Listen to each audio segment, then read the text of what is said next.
Es esmu sagatavojies ziemai, un arī savu auto esmu sagatavojis ziemai, un ar pāris padomiem es palīdzēšu arī tev sagatavot savu auto ziemai.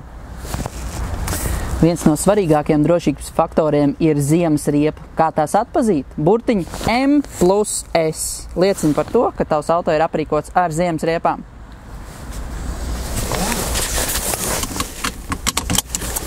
Ar neatbilstošām riepām bremzēšanās ceļš var palielināties vairākas desmitus reižu, tāpēc iesakam jums izvēlēties labas riepas. Tas maksās varbūt nedaudz dārgāk, bet noteikti ne tik daudz, cik automobīļa remonts.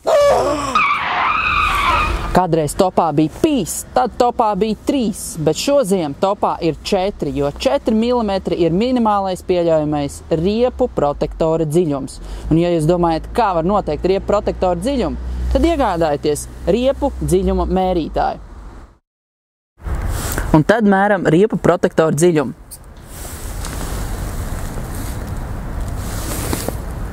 Droši. Nu re, 8 mm. Varam braukt.